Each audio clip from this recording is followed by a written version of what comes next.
नमस्कार दोस्तों, दिल से दिल वाले में आपका स्वागत है।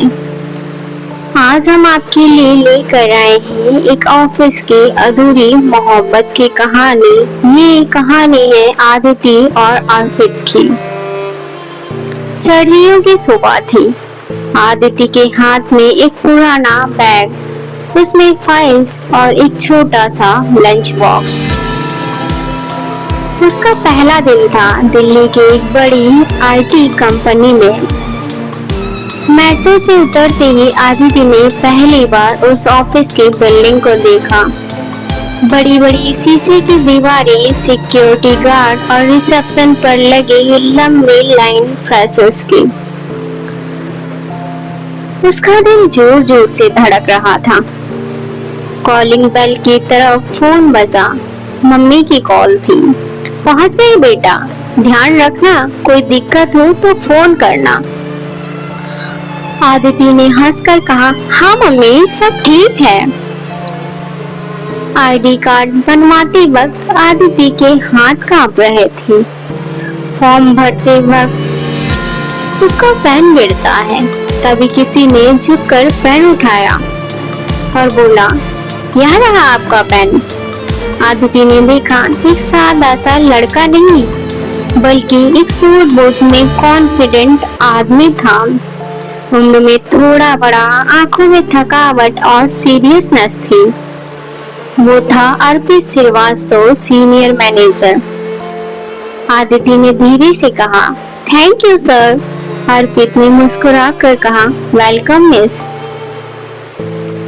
अर्पित के लिए यह छोटा सा इंट्रो था, लेकिन आदिति के लिए जिंदगी का पहला टकराव, जिसे वो कभी भूल नहीं पाई। ट्रेनिंग हॉल में आदिति अक्सर सबके सवालों के जवाब देती थी। उसकी मेहनत को देखकर अर्पित उसे नोटिस करता। एक दिन कैंटीन में वो अकेली बैठी थी, किताब पढ़ रही थी।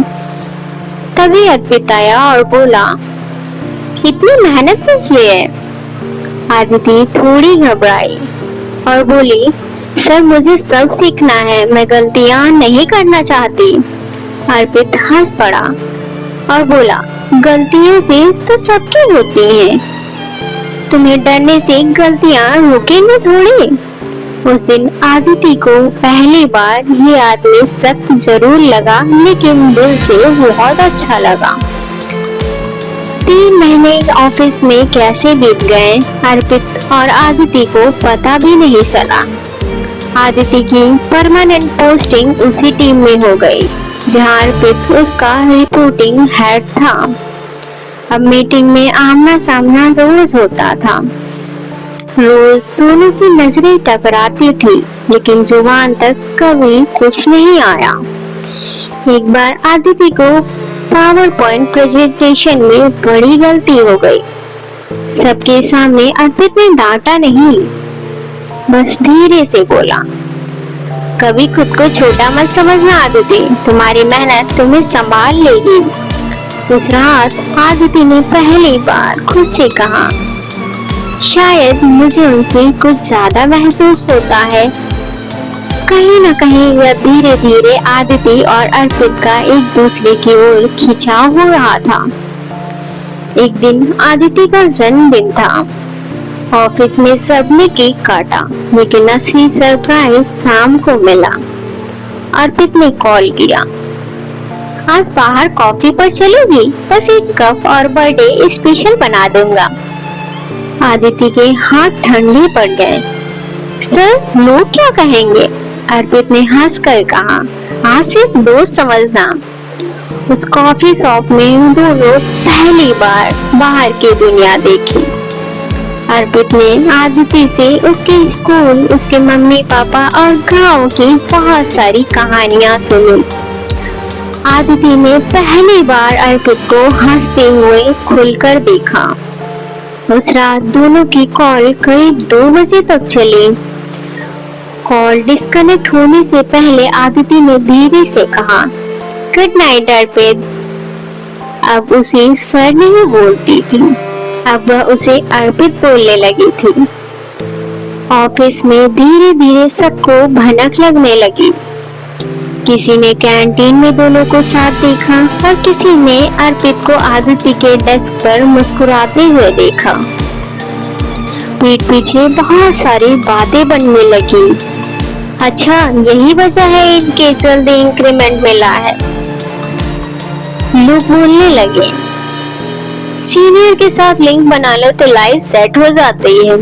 आदिति को ये सारी चीजें सुनकर बहुत तकलीफ होती थी। अर्पित चुप था, वो उसे बचाना चाहता था लेकिन सबके सामने कुछ कह भी नहीं सकता था। वो सबको बताना चाहता था ये प्यार था, कोई एहसान नहीं था। कई बार छोटी बातें बड़ी बन जाती हैं। एक दिन आदिति ने क्लाइंट कॉल पर गलती कर दी। अर्पित ने मीटिंग में सख्त लहजे में टोका। आदिति का दिल उस दिन टूट गया क्योंकि वो कहीं न कहीं अर्पित को प्यार करने लगी थी। उसे लगा जो प्यार में सॉफ्टनेस थी वो काम में खत्म हो गई है। आदिति को अब शाम को ऑफिस के बाहर अक्सर रोती हुई मिलती। एक दिन पार्क में अकेली बैठी आदिति रो रही थी। अर्पित आया उसके पास और बैठ गया बगल में।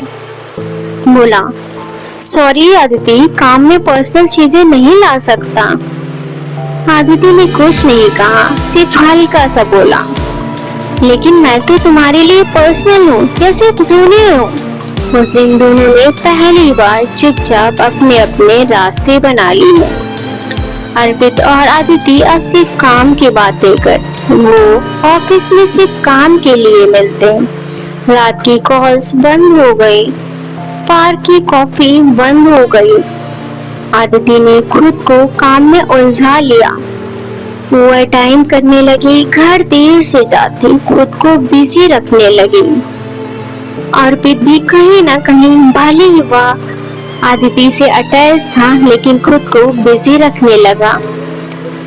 दोनों जानते थे ये बिजनेस सिर्फ दूरी को सहने का बहाना है। एक दिन आदिति को पता चला कि उसका ट्रांसफर दूसरे शहर में किया जा रहा है। एचआर ने कहा, अफवाहें ज्यादा हो रही हैं, तुम्हारे लिए यही सही रहेगा। आदिति ने कुछ नहीं कहा, ना लड़ाई की। उसने बस रेजिग्नेशन की कॉपी टेबल पर रख दी। अर्पित को पता चला तो वह उसके डेस्क पर पहुंचा और बोला, ये क्या है आदिति, तुम भाग क्यों रही हो? आदिति ने कहा, मैं कुछ खोना नहीं चाहती, मुझे पता है मुझे खोना अच्छा नहीं लगेगा तुम्हें, लेकिन यही सही है। अर्पित के पास इसके लिए कोई जवाब नहीं था। ऑफिस की दीवारें उसके प्यार को पॉलिसी को जकड़ चुकी थी। आदिति ने आखिरी बार कैबिन में अर्पित को देखा। वो खिड़की के पास खड़ा था जहां से उसने पहली बार उसे देखा था। उसने अर्पित की तरफ देखा और बोला, गुड बाय सर। अर्पित ने उसके हाथ में एक लिफाफा रखा। उसमें वही एक पुरानी तस्वीर थी, पहला बर्थडे और पहली कॉफी शॉप वाली। अर्पित ने धीरे से कहा, काश मैं तुम्हें रोक पाता। आदिति के आंसू नहीं रुक रहे थे। उसने बस कहा, प्यार पॉलिसी से बड़ा होता है अर्पित, लेकिन हम छोटे पड़ गए। सालों बाद आदिति ने एक नई जिंदगी बना ली, एक नया शहर चुन लिया, नई नौकरी। अब उसके पास वो सब कुछ था जिसके पास वो सपने देखती थी, सिवाय अर्पित के। पर वो जब भी किसी कॉफी शॉप में बैठती, वो फोटो जो उसके पर्स में रहता देखती रहती। अर्पित उसी कंपनी में अब भी जॉब करता है। एक कैबिन, एक खिड़की और एक खाली कुर्सी जहाँ कभी आदिति बैठती थी। कहते हैं ऑफिस में प्यार और पॉलिसी साथ नहीं चलते। कभी कभी दिल हार जाता है और फाइलें जीत जाती हैं। ऐसे ही वीडियोस के लिए चैनल सब्सक्राइब कीजिए, वीडियो को लाइक कीजिए।